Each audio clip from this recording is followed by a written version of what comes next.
Flag on the Take is back, baby, and boy, we have a very special guest joining us today. He's got one of the biggest brains in all of baseball. He is the host of the Locked On Orioles podcast. We got Connor Newcomb in here. What's up, Connor? Hey, guys. Thank you so much for having me. Yeah, thank you for coming on, Connor. Absolutely. We appreciate you coming on.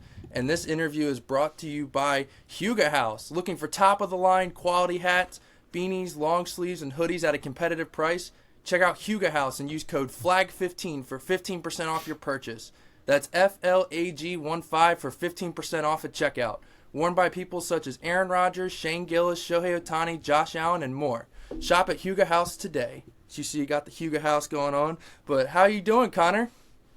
I'm doing good. I mean, we are about a week away from pitchers and catchers reporting to spring training. And while I obviously wish that I was a couple days away from watching the Ravens in the Super Bowl on Sunday, that just kind of means in Baltimore it's baseball season earlier. So, a little bit more hype for things to get going. And we're kind of at the point in the offseason where you just want any kind of news. And so all the Orioles people get together in a week, and it might not be the biggest news in the world, but you can watch him play baseball at some point soon, even if it's just a grainy video from a beat reporter that's like, oh, Tomoyuki Sugano's throwing his first bullpen in an Orioles uniform, and they're like 20 feet away, and you can't tell who's catching, and you only know it's Sugano because they told you. I'll still take that over nothing at this point. Do you remember last year at the beginning of spring training, it was like the first or second day, and Ryan Mountcastle hit a homer, and that's all everyone talked about for like 2 days.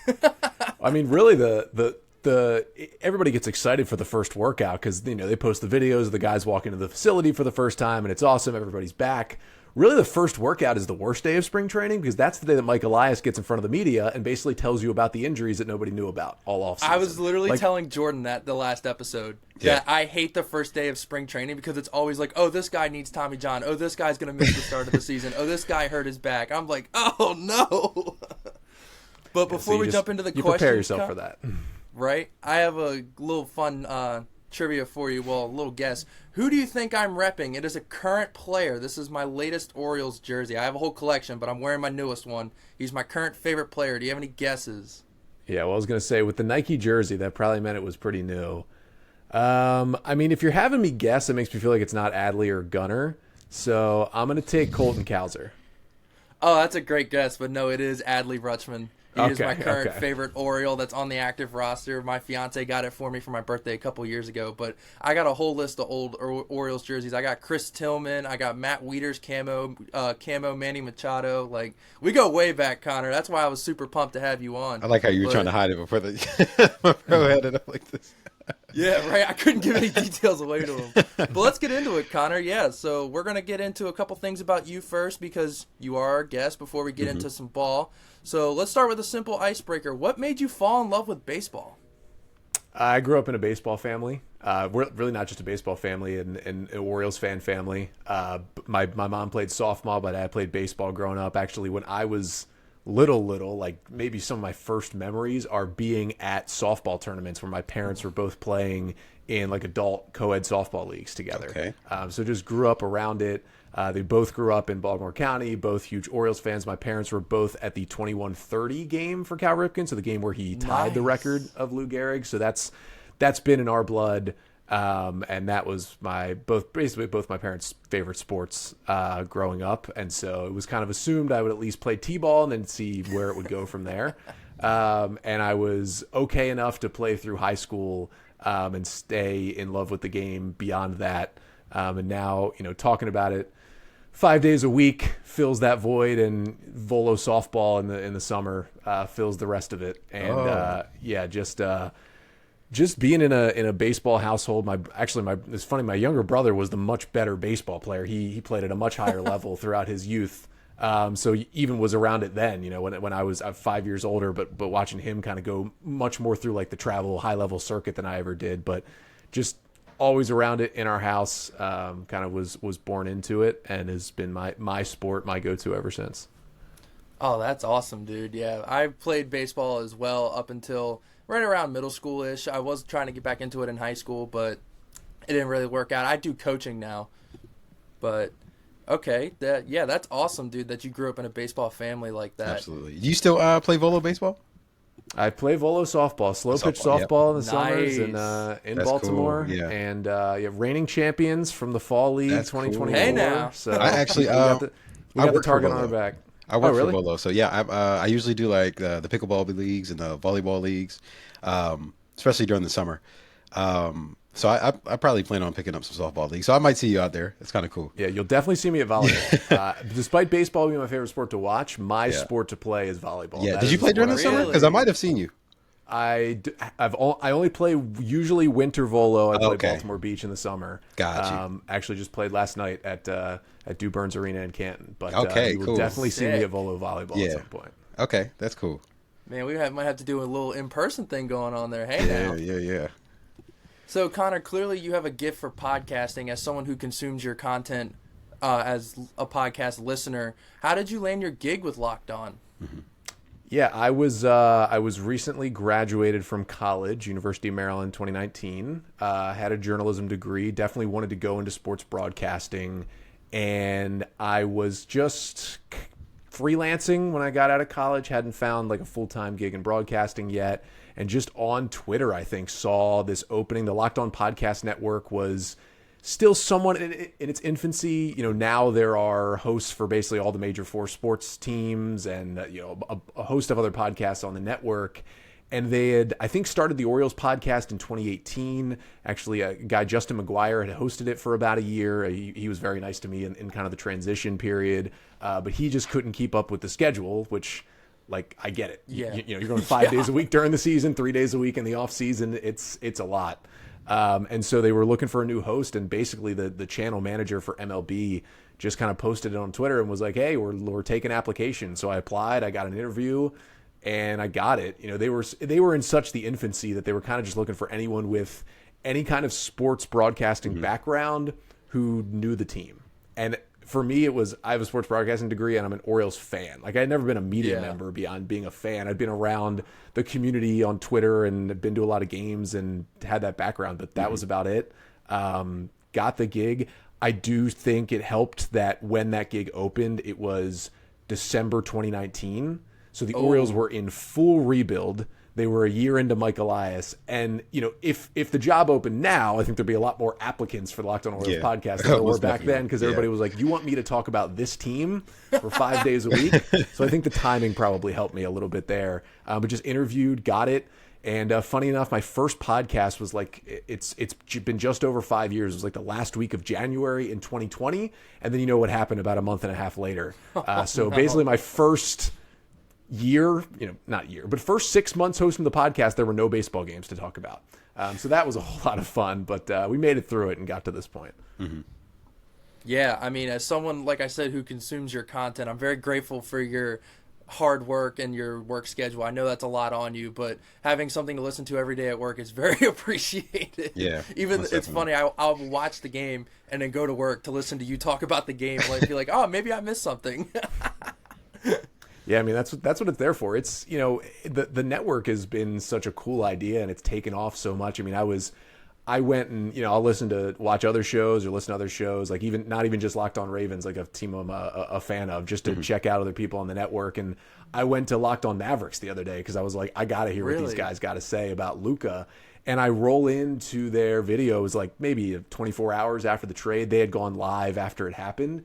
And their video on YouTube already had like 150,000 views. Yeah, I believe it. Yeah, that Luka news was insane. It's just cool to check it out, like knowing that this podcast, these other teams that are people hosting for these teams is like a go-to place for people when news breaks or just that it's there daily. It's not waiting around like, oh, I really like this podcast. They post once a week. Big news just dropped. Are they going to post? Are they not going to post? They're going to wait till their normal time. The nice thing about it is, although it is an absolute grind, if something big happens on a Monday morning, I know that I'm doing a podcast that day no matter what.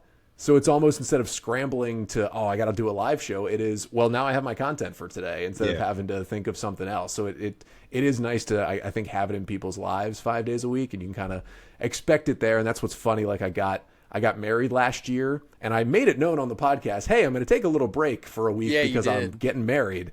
And I had emails when I came back because I kind of shut everything down. Like I wasn't looking at my Locked On Orioles email, social media, nothing. Like I was getting married. That was more important. And I came back to it like a week later, and it's like, where are you? What happened? And I'm like, well, it's so interesting because if you're someone who's really emailing me about it, you're probably someone who listens daily. But in my mind, I'm like, I think the last 2 episodes I mentioned that I was getting married and going to be You gone. definitely did. So it's just funny when like sometimes I'll take a day off during the season, just like we lost, there's nothing to talk about, I'd like a night off, and I just take a day off. It's like, where's the podcast today? I'm like, we just lost 8-1 to the Tigers. Do you need the podcast? But it feels good that people want it even after that. Yeah, you're smart. You take your breaks when they go on the West Coast because we also are 9-to-5ers as well. So that's definitely the smart time to take it. But yeah, I love that your podcast is every day because anytime news breaks, I immediately am like, I gotta hear what Connor has to say about this. Even if it's like some like small one, like even like the Ramon Laureano one you just did. Like the way you go in depth is really awesome. So I wonder what are your goals as a podcaster, considering that you know so much about like the game because you break down all the analytics. So what are your goals in terms of podcasting or even sports broadcasting in general? Yeah, I'd like to keep the podcast growing. You know, I will say, and I think I've said this before, maybe on my show or gone on other people's podcasts. After 2021 leading into 2022, you know, I was hitting 2 years doing the show. And I was just kind of at the end of 2022, you know, they had turned the corner. They didn't make the playoffs, but they had a winning record. And it was like, okay, we're finally past the rebuild part. Like, this is going to be a watchable baseball team. But then I got a 9-to-5 job. At that point, I wasn't fully freelancing in sports broadcasting. And I was just like, this is a grind to do all of this. So I basically told myself at the beginning of 2023, if this team, even if they just win 80 games, I'm probably going to give it up because it's just not going to be worth it. Well, what do? They won 101 games. They won the division, the listenership, the subscribers. I mean, just skyrocketed absolutely. And I was like, I can't give this up now. And it's kind of put a different perspective on it since a lot of that grew in 2023. So just continuing for it to grow, it doesn't have to be the go-to place for Orioles fans, but one of the go-to places is totally fine with me. There's other people that host great shows that I listen to as well. So, you know, I consume other people talking about the Orioles. I try to do it after I've recorded my own episode on the topic, so I don't steal anything from their brains that I'm talking about. But just continue to grow it. And for sports broadcasting, for me, like I did a lot of play-by-play in college, and I've done a lot since I got out of college. It's much tougher to fit into my schedule now, but I do it every once in a while. If you guys are familiar with the MIAA, the Baltimore Catholic League for sports, I basically call all their championships for a bunch of different sports. Really so it's nice to do that. I got the basketball championships in 2 weeks up at UMBC. So I just that's cool. Yeah, I keep busy with doing that stuff, and I get to work with cool people. Jimmy Patsos, who used to coach at Maryland and Siena and Loyola, was my broadcast partner last year, and so it's cool to do some stuff like that. I mean, Maryland football's quarterback, Malik Washington, he's coming in and he's at school now. He's a 4-star quarterback who's hopefully finally going to be an actual, I mean, Talia Tagovailoa was good too, but an actual recruit for Maryland quarterback is going to be really good. I've called his football and his basketball games in high school, which is kind of cool to like know these guys.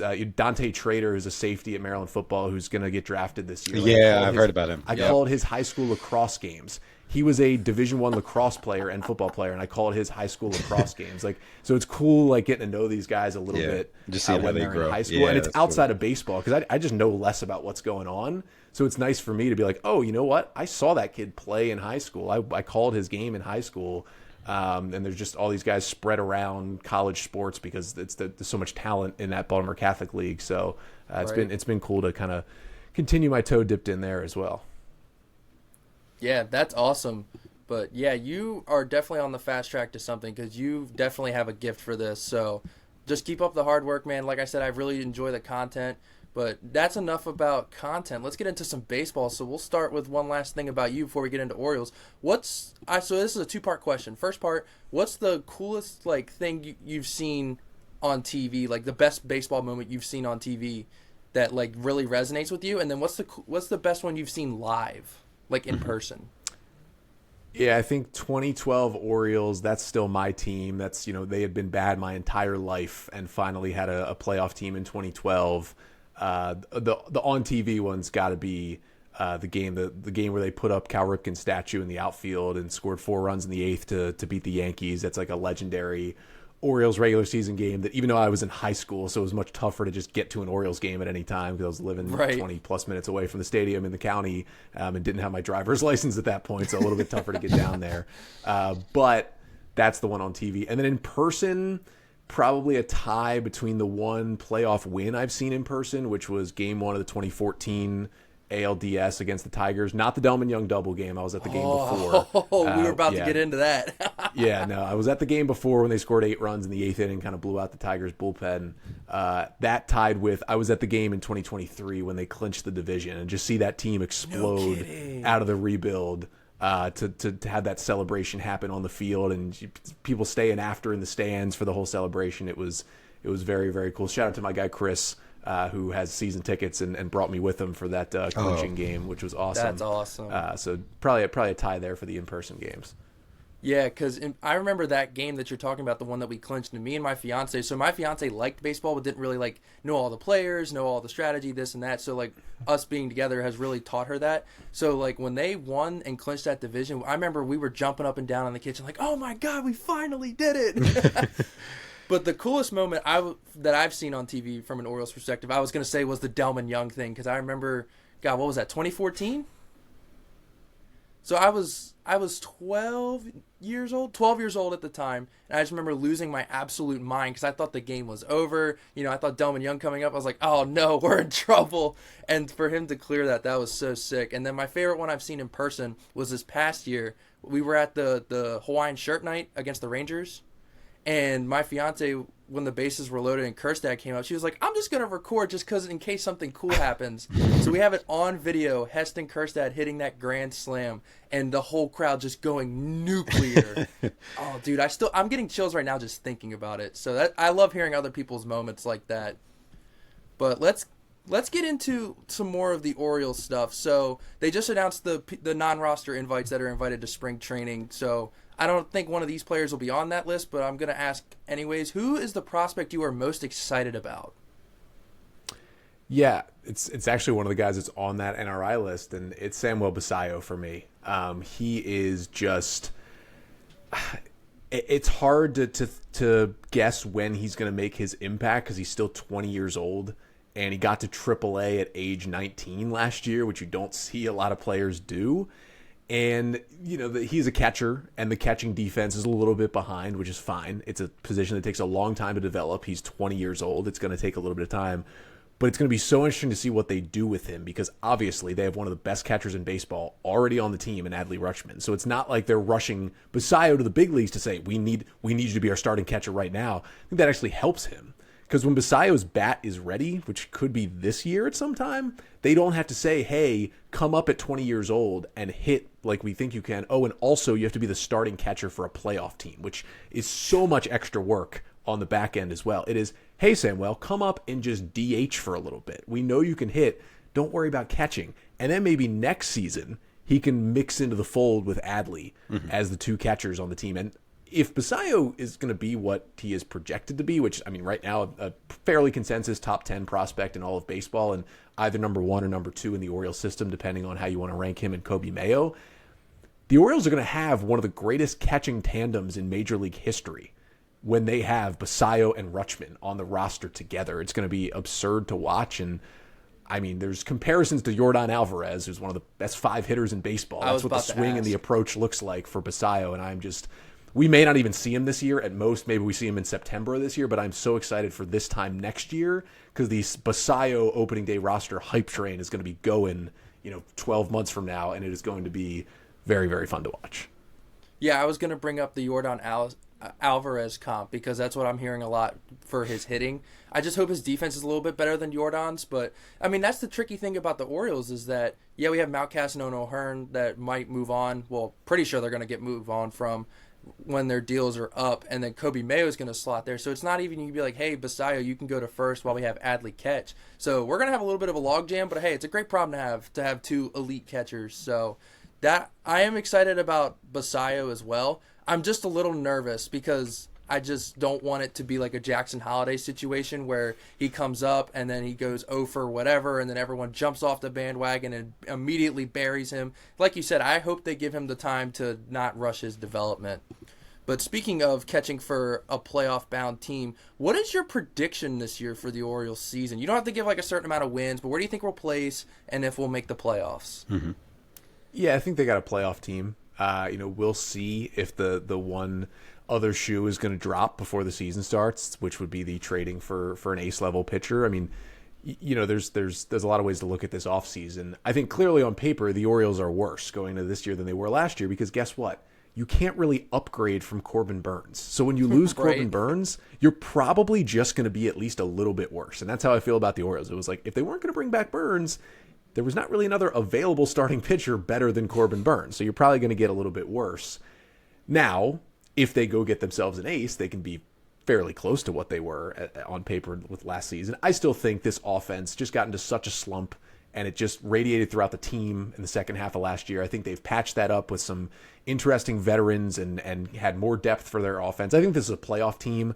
I'm unsure without that ace if this is a division-winning team because even though they lost Juan Soto, that Yankees team is still very, very talented. The Red Sox the Red Sox, you can say, got better this offseason as well. I think they'll be back in the mix this year. I don't know what to think about the Blue Jays, but the Rays are obviously always there. So it's going to be a tough division. I'm not sure if they can win it with this current roster, but they are clearly, I think, one of the 6 best teams in the American League. 6 teams get into the playoffs. I'd like to say that's all you have to do. Watching the Orioles in the playoffs the last 2 years, it's not that easy. I'd like to win a playoff game, but I do think this is a postseason team again. And I don't want to get to this point, but I have a feeling we're going to get there. Maybe like we're going to have this conversation this time next year where the team is so talented, we're almost expecting them to get to the postseason every year. And it's just kind of like, I'm not as locked into all 162 because I know this team has the talent to win 90 games and get to October, and we're just waiting for them to do something in October. And that's how the Dodgers were for a decade until they finally won a couple World Series. And I feel like we could get to that point with the Orioles in the next year or two where it's like, okay, this team is talented, but if you keep getting swept out of the playoffs, we're not going to care as much until then. So hopefully, I think this is a playoff team, and hopefully, I mean, they could win a game, one series, at least get that monkey off their back, and then you can breathe. Once they win one, I think that whole team will just breathe a little bit once they just win one single playoff game. Man, Connor, you should have seen our episode after because we recorded. So we record on a set night every week, and it was after the Corbin Burns 8 innings of 1-run ball. And man, you would have thought that I had like somebody died. How sad I was on this podcast. I was like, man, Corbin Burns did everything we traded. We traded away Dale Hall and Joey Ortiz, who's going to be a great major leaguer, and Corbin gave us everything as advertised. 8 innings of 1-run ball. We can't even score 1 run. Like, I was just so devastated, man. So I hope, for the love of God, we win at least 1 game. I mean, my God. Brandon Hyde's already won Manager of the Year at least once. Could have been twice, and he doesn't even have a playoff win yet. I feel bad for the guy because he's an elite manager, and everyone just, like, keeps ripping and burying him. It'll happen. The playoff win will happen. This team is too talented to just keep getting swept out of the playoffs. God, I hope so, because that's what we said last year. But all right, so I'm going to get to my favorite prospect. So a little backstory on me. I am a really massive North Carolina Tar Heel fan. Before Bill Belichick, I know what you're thinking, before Bill Belichick, okay? Been a fan for like 4 or 5 years now because I adopted it when I got with my fiance. You've been going through it for the past couple. Brother, have I. But I've watched Vance Honeycutt play in college for 3 years, and now he got drafted by my favorite team. So that is now immediately my new favorite Orioles prospect. And as soon as he gets to the majors, going to be my favorite Oriole as well. So what do you think about Vance Honeycutt? What's your opinion on him? Like, what do you think he can be? What do you think his flaws are? Like, give me a breakdown of Vance Honeycutt. Yeah, I kind of love what the Orioles have done since they've stopped picking in the top 5, right? Like, obviously, Mike Elias had done so great with the drafts, but you can't argue it's a little bit easier when you're picking 1st, 2nd, 5th in the draft. You have pretty much everybody out there that you can take. They've obviously hit on those picks. You hit on Rutschman, you hit on Holiday, they hit on Kauser. We'll see on Kerstad, but at least he's a major leaguer and should contribute to the team this year. But then they were like, oh, we're good. We have to pick 17th in the draft now. Like, oh, we're good. We have to pick in the 20s in the draft now. And what they did with those 2 picks was instead of going with the guys they felt like, oh, this is surefire, they went with some of the super high variance guys. And they went with Enrique Bradfield Jr. And then the next year went with Vance Honeycutt. And I kind of love the pick because is there a low floor? Yes, there is. Vance Honeycutt, among guys who struck out as often as he did in college, I think the list was like there's only 4 or 5 guys who even made a minimal MLB impact from guys who had strikeout rates that high in college. You're stepping up a level once you get out of college. However, none of those guys on that list had all their other tools as good as Vance Honeycutt. And that is why Honeycutt is a first-round pick, and that is why I think Honeycutt could be the guy to buck that trend. He's got all the other tools. It's just horrendous swing and miss. He's got the speed, the defense, the power. You just can't strike out 40% of the time and get to the big leagues. So I'm really intrigued to see what they do with him. And we're not really going to learn that much until he gets to Double-A. Because before Double-A, I mean, he's just more talented than most of the guys on the field. So he's going to continue to succeed. When he gets to Bowie and then we see him in Norfolk, we are really going to, I think, learn a lot about him. And I'm just intrigued. I don't know what kind of major leaguer he's going to be. I think at worst, he's a really good fourth outfielder because his speed and his defense are so good. But I'm just so intrigued to see that, like, the Orioles are almost challenging themselves. They're like, we've been so good at hitter development. Let's take a guy who everyone looks at and says, yeah, that's a super talented player, but no one can fix that swing and miss. And the Orioles are like, hold my beer. Here we go. So I'm really intrigued to see what they can do with him in the next couple of years. Oh, yeah, absolutely. And you know who else had an extremely high strikeout rate? You might have been the one who told me about this in college, and now he's potentially should have been an all-star. I think he was. But remember in college, Jordan Westbrook had a horrific strikeout problem, and now look at him. So I'm thinking they're going to do the same thing to Honeycutt. And me and my fiance, we live about 20-ish minutes from Bowie, so we go there anytime a top prospect goes there. So you best believe I'm going there with my Adley Rutschman jersey with a North Carolina hoodie underneath of it going, Honeycutt! Might sign for you. I hope he does. All I want is a picture. See somebody with Tar Heel stuff in the crowd? Yeah, he might come up to you. Oh, man, I hope so. That would make my day. But speaking of my fiance, she had a couple Orioles questions she wanted me to ask you because she knows you as the Orioles guy who knows all about the Orioles because I've had her listen to some of your content as well. She wants to know your opinions on Heston Kjerstad and Cade Povich, her 2 favorite players. Yeah, I think Heston's interesting. I think this is finally the year we actually get to see him, as long as he stays healthy, like play a legitimate amount of big league games and get enough sample size where you can actually judge him a little bit. Like, yeah, he's been in the big leagues for a couple of years now, but there's just been so many injuries, and he hasn't exactly had a true spot on the team for a while, and he still doesn't have like an everyday starting spot right now. He's going to have to earn those at-bats, but I think he at least has a roster spot, which is something he hasn't been able to say for a while. So I'm just more so intrigued by what he's going to be this year. I think it's still possible they would trade him in a big deal for a top-flight starting pitcher, but I think that would be the only reason they'd trade Kjerstad, if he was the piece that was going to get them the Burns-type player again. If it's not, I don't think they're going to deal him away. Povich, I think, was obviously a lesser prospect than Kjerstad was, but I really liked what we saw from Cade Povich last year. I don't think he has any kind of ace potential. It's hard to get to that point, but he's already throwing 4 big league quality pitches, and we're seeing a lot with guys who succeed in Major League Baseball now that the wider arsenal you have, the more pitches you throw, as long as they can at least be average pitches and you can have one that's a really good one and then 3 or 4 more average level pitches, you can do a lot of good as a starting pitcher. And I think that's what they have in Cade Povich. And I do think the Orioles are lacking at the top of the rotation, but I think their rotation depth on the back end is the best it's been in a long, long time. And although I don't see Povich probably being in the opening day rotation, I do think he's going to start a lot of games for the Orioles this year, and I think he's like a really, really nice back of the rotation arm for them to have. Yeah, it's funny because since Cade Povich is her favorite pitcher, she's like, they have to put him in the rotation. He's the only lefty. I'm like, I wish it was that simple for him. But, man, if Heston Kjerstad gets traded, man, she's going to be devastated. So it better be like Dylan Cease, who signs like a 6-year extension or something, because if not, she's going to be furious.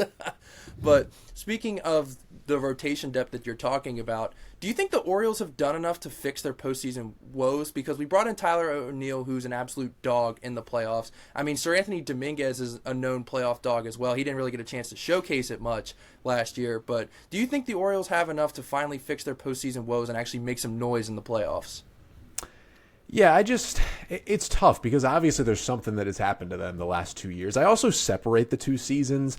I feel like a lot of 2023 was just none of those guys had ever been in a playoff game.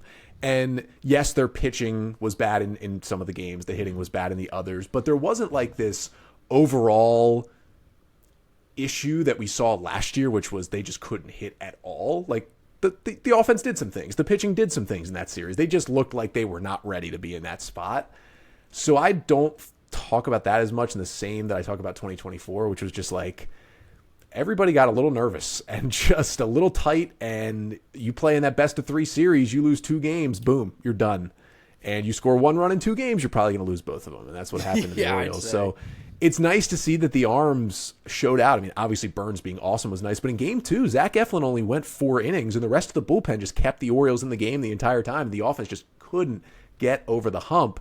So some of me says it's a 5-game sample size over the past 2 years. They've played over 300 regular season games and 5 postseason games. I'm generally going to take what I've seen from 300 regular season games over 5 postseason games, but the postseason is where it matters most. So you have to weigh those games a lot more than you do in the regular season. And I think it's a situation where Brandon Hyde's made a lot of the right moves, put a lot of guys in the right places, and especially the hitters last year just have not come up big. So I don't know how you can quantify what you bring in. When you're making offseason moves, you're generally making them more for the 162 than you are for the 5 games in the postseason, but you still want guys who can help you in October. And I do think a guy like Tyler O'Neill can help them, because if you've got a lefty on the mound, that is a guy who does not want to see Tyler O'Neill at any point in the game. And that gives you a big-time weapon. And I also think some of the guys on the fringes they brought in who have the experience, like Ramon Laureano's played in the postseason multiple times. Will he be on the roster by then? Who knows? But if he is, if he has to take an at-bat in October off the bench, he'll be ready for that, more so than someone else might be. And at the very least, he's been on a bunch of good teams. He's been in a bunch of clubhouses. He can maybe help them get over that hump a little bit. And I thought Aaron Hicks would help them, and he did, but they still got swept out of the playoffs. And I thought, some of the older guys who came over last year, like Sir Anthony Dominguez, as you mentioned, his whole career is him being just awesome for the Phillies in the playoffs. So he pitched well in his outings with the Orioles in the playoffs, but a reliever can only do so much for that entire clubhouse kind of getting over that hump. So I think the expectations are still high, but they've at least gotten 2 years under their belt and knowing what the postseason is really like. And I just think one big swing, one win is just going to take all the pressure off of them. I think it would be helpful if maybe they ended up having to go on the road next year. Really? Just a lot less pressure on these guys. And this is a team that, I mean, it's a nice home ballpark, and obviously the fans are amazing, but Major League Baseball, home field advantage is not nearly as big as it is in a lot of other sports. So I think maybe it could help to just not have that home pressure on you. Like, they've been swept in those 2 series. 4 out of those 5 games have been at home. And so maybe going on that road environment, having the pressure come off you, maybe being the underdog in a series, I think could be a little beneficial. The long story short of this is there's little things they've done that should help, but you almost get to a point where it's like it's a 2-game sample size. You throw out all the stats, you throw out everything, and just something, you got to get a break, and somebody's got to step up at some point. And I don't really know how to analyze it further than that, than just something's got to fall their way. Hopefully it does. Yeah, because we're a very pro Brandon Hyde podcast in terms of like his managerial skills. He's easily one of the best managers in baseball. I don't blame him. And a lot of the Orioles fans that I know were just like completely burying the hitting coaches. Like, these guys suck. All these guys want to do is just hit home runs, yada, yada, yada. Which, it's like you've mentioned before. Like, yeah, when it's working, it's great. But when it's not working, it can be ugly. So I'm very excited about Cody Ashe. I was high on him, so I'm glad that he got the gig as one of the hitting coaches. So I just hope that, for the love of God, we win a playoff game. Because if not, there's going to be some riots. Baby steps. From Orioles fans. Yeah, exactly. So, do you want to call your shot on any predictions for the Orioles this year? Do you have any bold takes or anything that you want to call your shot and have on record that you think could happen? I'm going to, at some point this offseason, I'm going to do a bold predictions episode, probably closer to opening day. But let me do a little teaser. I usually do an episode with, I do 3 big bold predictions for the season. I'm trying to think of one. All right, give me you got to give me a category, hitting or pitching, and then I can give you something. We will go with hitting because that's what cost us in the playoffs. All right. I think that is absolutely true. I think hitting-wise, I think the players they brought in will outperform the guys that left. So I think Tyler O'Neill and Gary Sanchez combined will outperform Santander and James McCann. I mean, you can even throw in Laureano over, I don't know, Austin Hayes and Austin Slater. Like, I think the guys they brought in will outperform. And I think the bolder part of that take is I think Tyler O'Neill finally, for the first time in his life, has a mostly healthy season, and that's why he outperforms what Santander does in Toronto. So what I'm hearing is that Tyler O'Neill's opting out after year one. Got it. That would be probably what would happen in that scenario, yes, but you take what you can get. If it leads to playoff success, you know what? Let him opt out. Exactly. That's fine. If Tyler O'Neill is on a bus in Baltimore in November at the parade, I don't care if he opts out and gets 5 years That's from what somebody I'm else. saying, man. Yeah. Orioles have been bad my entire life except for like 4 or 5 seasons. So whatever it takes. But I know you've done an episode on this, so you don't have to fully break it down because I don't want you to have to repeat yourself if you don't want to. But how much do you believe in David Rubenstein, and do you think any extensions are coming? Because I know you broke down who the possible candidates were, but do you think that they're coming? Because David Rubenstein throughout the season was like all like sunshine and rainbows, like, oh my God, our Lord and Savior is here to finally save us from the evil John Angelos. But I mean, now it's the offseason. We don't have an ace. We missed out on a lot of key free agents. Yeah, sure, we were in the bidding for him, but we're like the Blue Jays. We came in second place. So how much do you believe in Rubenstein being an actually good owner and like living up to what he says? And do you actually think any extensions are coming, or do you think it's a bunch of hoopla? Yeah, I think it's important to do 2 conversations. One is Rubenstein is so much better for this team than John Angelos was. It's not even Absolutely. funny. The fact that they've increased their payroll by 50+ million, it's one of the biggest increases this offseason of payroll. They've spent, I believe they're still in 6th place, 6th most money spent by any team this offseason. So they've at least opened up the checkbook and that they're willing to do stuff. Mike Elias, I think, put it the other day at maybe the Caravan that I can't remember his exact wording, but he was basically like, we're not hamstrung anymore. Like, we can do what we want. Now, there's still questions about how willing they are to actually shell out that big money, but I think they can do it if they want to now. And you even see it, like, I see it more in the little deals like Ramon Laureano. Ramon Laureano might play half the season for the Orioles and then get replaced by a younger player. In the past, if the Orioles were shelling out $4 million to a player, he was going to be getting 600 plate appearances and playing every single day. And they were going to be like, we can't be wasting $4 million. Now it's like $4 million a bench player who might stick around for half the season, and it's fine. And I think that's why the team will have a little more depth, because they're willing to make that spending. However, that stuff's all fine and good. But the best part about a rich owner is what the Guggenheim Group can do in LA and what Steve Cohen can do for the Mets and make the big splashes and not have it hurt you financially down the road. And we haven't seen that. I mean, we've barely seen multi-year contracts. Even when there has been the one with O'Neill, it's still an opt-out after year 1. We still haven't seen a full officially guaranteed multi-year contract given out by the Orioles. And I think it will happen. And I do think if they don't get an ace, if they can find a way to extend anybody in spring training, that is still going to put them in very good graces. Now, do I think it's going to be Gunnar Henderson? No. No. Do I think it's going to be him? No. Would I love it to be Gunnar Henderson? Absolutely. Don't think it's going to happen. But Boris even Bryant. if you go further down the list than the Gunnar, Adley, Westberg group, if you could get a couple more years of Zach Eflin, that should be a fairly cheaper extension. He's a really good middle of your rotation starting pitcher. If you could extend a Colton Cowser, seems like the most potentially likely young batter to get extended at this point.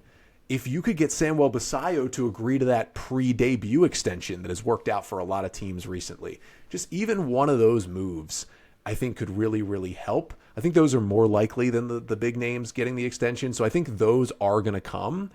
I'm still unsure of the Adley Gunnar group and if we're going to see them extended or if they're just saying, hey, we're so talented, we want to go to free agency and see what that's going to cost. And Gunner's in a different world because that guy might make $500-600 million by the time he hits free agency. But for Adley, you got a catcher who's already 27. He's not going to make $400 million in free agency. He's going to be much more affordable for any team, and especially for the team that already has him on their roster. So that's going to be intriguing to see in the years going forward. But I do think that first extension is going to be more of a Zach Eflin type player where it's like, well, this is not one of the stars of our franchise, but it would really, really help this team because he's a free agent after this year to have Zach Eflin around for 2 or 3 more years. Yeah, I just hope it's somebody. Zach Eflin would be an awesome extension. But all right, Connor, you've been extremely gracious with your time. We're extremely grateful for it. I have one final question. This is something we ask all of our guests because we're called Flag on the Take. We have takes that are worthy of penalty flags being thrown. So, Connor, what is your boldest sports take? Can be any sport. Boldest sports take. I'll give you 2 because I got to give you a baseball one because we've been talking baseball. But I'll give you one that I feel like a lot of people are kind of getting in on. We have to ban the tush push, or at least the way that the Eagles do it. They false start on every tush push. I have never seen a tush push in which there was not a false start because the center starts leaning forward before he snaps the ball. Yep. Every single time. And I do think even if they were doing it, they were hiding it way better with Jason Kelsey. I don't even know who the Eagles center is now. Isn't it Landon Dickinson? They are not hiding it anymore. Oh, they are just false starting every single time. So while I think it's cool that it can be done, but it's just an automatic yard. Like the NFL's got to step in and be like, all right, get a little more creative than just gigantic dudes. And do I love when Mark Andrews goes under center and gets shoved by Pat Ricard and Derrick Henry forward? Of course I love it. But it's really annoying when you're on the other side of it. So that is my for sure. That is my sports one in general. But I got to give a baseball one. So I would say for a baseball one, like I love baseball. I could not give me more baseball all the time. But I love the pitch clock. I think it's done amazing things for the game. We don't need to play 162 games.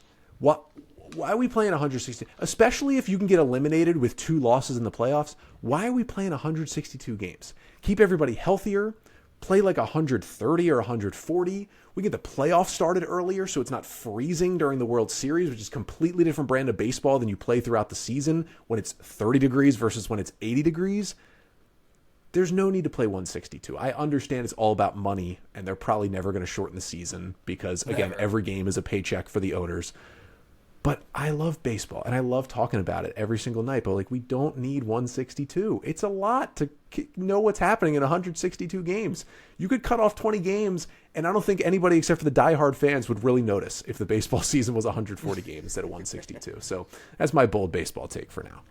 Hey, I actually don't disagree with that. No penalty flags thrown, man. Great takes. But Connor, like I said, you've been extremely gracious with your time, and we're very grateful for you coming on. If you'd like to plug your podcast, go right ahead. Yeah, Locked On Orioles podcast. A good time to plug it here because actually next week, starting the week of February 10th, we go back to 5 episodes per week. So it's in season is when the Orioles show up to Sarasota. I show up in your feeds 5 days a week. So we begin 5 days a week next week. You can get it wherever you listen to podcasts. You can get it on YouTube if you want to. Really, the YouTube show is not much different than just looking at my face and maybe a graph on the screen every once in a while. But if you like podcasts on YouTube, check that one out as well. Absolutely. We want to thank you for coming on. I'm just going to interject here really quick. I'm most definitely a newcomer to baseball, but just hearing you, listening to your knowledge, and I can tell that you definitely have a gift for this. And for people like me, because Cole, a lot of the time when he's explaining things, he has to explain it in like basketball or NFL terms for me to understand. Because I'm really, really new to baseball, but I enjoy it. And so once again, just listening to the conversation, very knowledgeable, and we just appreciate you coming on. This was amazing. Yeah, absolutely. Thank you guys both. And Jordan, I will surely see you on the Volo fields. Yeah, most definitely. Sometime soon. Yeah, Connor, we'll have to all meet up at a game because I know you announce when you go to games, so we'll all have to meet up at a game or something. I think that'd be really cool. But yeah, as someone absolutely. someone who consumes Locked On Orioles, absolutely check that out. That is why Connor is on this podcast because I absolutely love his content. Connor, thank you so much for your time, and we really appreciate you. Thank you guys for having me. Absolutely, thank you. All right, we will catch you all next week.